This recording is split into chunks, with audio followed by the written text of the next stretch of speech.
नमस्कार, मैं आरवी सिंह यादव और आप देख रहे हैं मेरा YouTube channel RV Singh Yadav editor.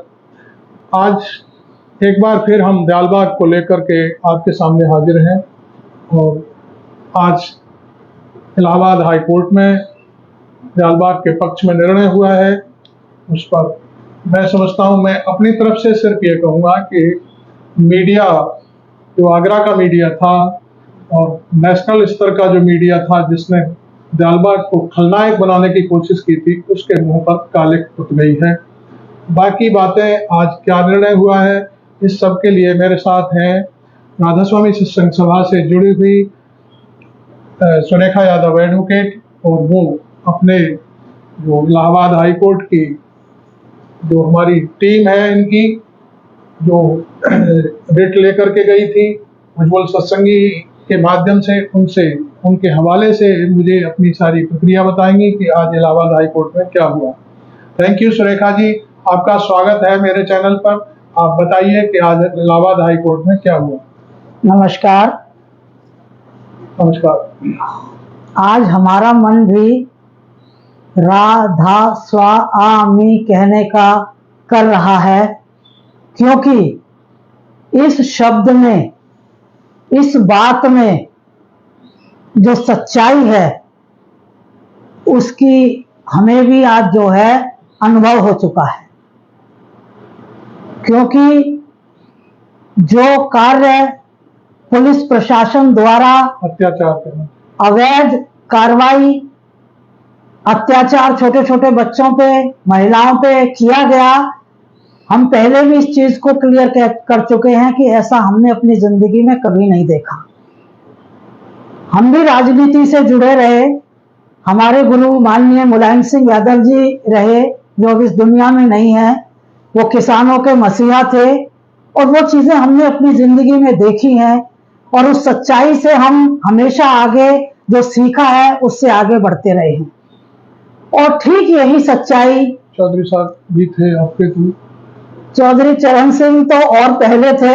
हमारी उम्र में हम उनके साथ नहीं थे क्योंकि हमारी उम्र नहीं है। हाँ, लोग किसानों के नेता थे। हम अजीत सिंह से जुड़े रहे। अब जयंत अखिलेश भी उन्हीं परिपाटी को आगे बढ़ा रहे हैं जो उन्होंने अपने पिताजी से, दादाजी से सीखा है, वही चीजें वो लोग भी आगे बढ़ा रहे हैं। हम ये समझ रहे हैं कि कुछ अभी ऐसे नेता, लीडर जिंदा हैं देश में जो गरीबों के, किसानों के, मजदूरों के, छोटे वर्ग के लोगों के साथ खड़े हुए हैं, की लड़ाई लड़ते। हाँ। दूसरा धन्यवाद मैं माननीय न्यायालय इलाहाबाद हाई कोर्ट का करना चाहूंगी, जिसने आज जो तारीख थी 16 अक्टूबर, जिसमें हम लोगों की सबकी पेशी थी, उसमें उन्होंने सारे कागज देखे। 26 के पेपर मांगे थे। अब इन्होंने क्या दाखिल किया मेरे को तो अभी फोन पे सूचना हुई है, बाकी सारा मैं कल आपको मीडिया को उपलब्ध कराऊंगी। मेरे पास जैसे ही जजमेंट की कॉपी आती है वो रिटर्न में कल फिर उपलब्ध कराऊंगी। लेकिन जितनी बात मुझे अभी क्लियर करी है, हमारे वकीलों ने बताया, मैं वो बताना चाहती हूँ कि माननीय न्यायालय ने सारे जमीन जितने कागजात हैं वो दयालबाग के मान लिए हैं और इनके द्वारा जो नोटिस, धोखाधड़ी, जो कार्रवाई, जो झूठे पेपर प्रशासन द्वारा दिखाए गए, उन सबको वहीं की वहीं रोक लगा दी, निरस्त कर दिया, बिल्कुल निरस्त कर दिया है। उन्होंने कहा आप गलत कर रहे हैं, ये कागज सही है और आपकी सारी कार्रवाई आज निरस्त करी जाती है।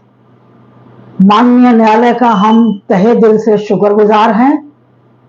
दूसरा, उन्होंने जो पॉइंट हम लोगों का था, जो छोटे छोटे बच्चों को लाठीचार्ज के द्वारा तकलीफ दी, मारपीट की, उनका खून बहा, ह्यूमन राइट्स का, मानवाधिकार आयोग का उल्लंघन किया, महिलाओं पे पुरुषों ने लाठीचार्ज किया, महिला आयोग का उल्लंघन किया, सारी चीजों का उल्लंघन करने के बाद में वो शायद इस चीज को भूल चुके थे कि हम जो काम कर रहे हैं वो कितना गलत कर रहे हैं। और सबसे बड़ी हमारे गुरु महाराज की समाधि को जो नुकसान पहुंचाया, जो तकलीफ दी, न्याय ऊपर भी है, न्याय नीचे भी है। हमें यह पूरी तरह से विश्वास और ज्यादा हमारा प्रबल हो चुका है आज की प्रक्रिया के बाद में कि जो इन्होंने गलती करी है ये इनको भुगतनी पड़ेगी। मैं तो ये शब्द इस्तेमाल कर रही हूं क्योंकि मैंने 35 साल राजनीति करी है। मेरे सामने जाने कितने जिलाधिकारी, कमिश्नर, डीआईजी, डीएम आगरा में आए, लखनऊ में सेक्रेटरीट का मैटर था, मैं सब कुछ जानती हूँ, सब सुनते थे तो। और मैंने सब अपनी आंखों से देखा है। लेकिन ऐसा कभी किसी जिलाधिकारी ने, ऐसा कभी किसी प्रशासन के लोगों ने नहीं किया जो काम आगरा के अंदर किया गया।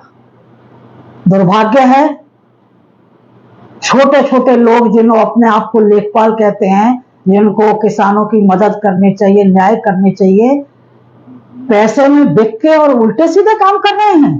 क्या उनके बाल बच्चे नहीं है, उनका परिवार नहीं है जो आज वो हमारे साथ ऐसा कर रहे हैं, कल उनके साथ भी कोई करेगा अगर यहाँ इस कुर्सी पे बैठेगा तो उस दिन कहाँ जाएंगे?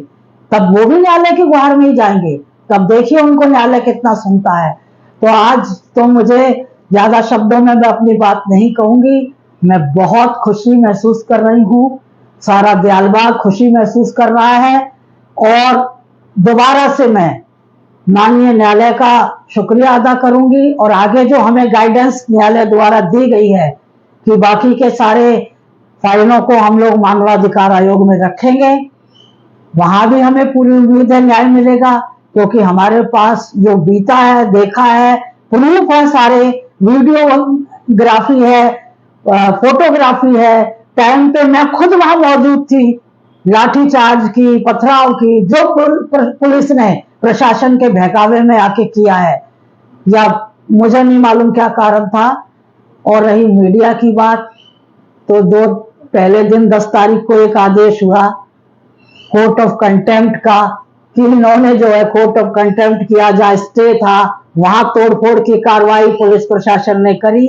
मीडिया ने उसकी एक लाइन अपने अखबारों में जगह नहीं दी। दुख होता है, वन साइडेड पार्टी बने हुए हैं, मुझे नहीं मालूम उनका क्या इंटरेस्ट है। ट्रायल कोर्ट लगा रखी है, वो आप ट्रायल कोर्ट चलाते हैं, इसीलिए तो इनका नाम गोदी मीडिया है।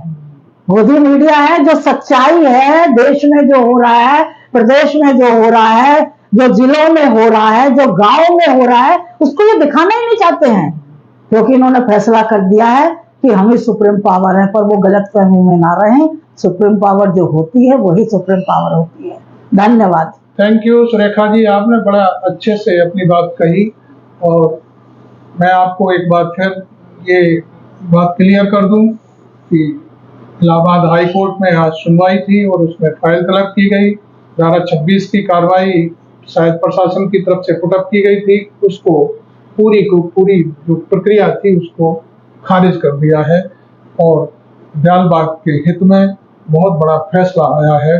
इसके साथ साथ दयालबाग की जो संगत है, करोड़ों लोग हैं जो आस लगा के बैठे हुए थे कि हमारे साथ न्याय होगा, क्योंकि उनके 60-70 से 80 तक बुजुर्ग, बूढ़े, बच्चे, लड़कियां और छोटे छोटे दूध मुहे बच्चों के साथ जो अत्याचार हुआ उसकी शायद जीत हुई है।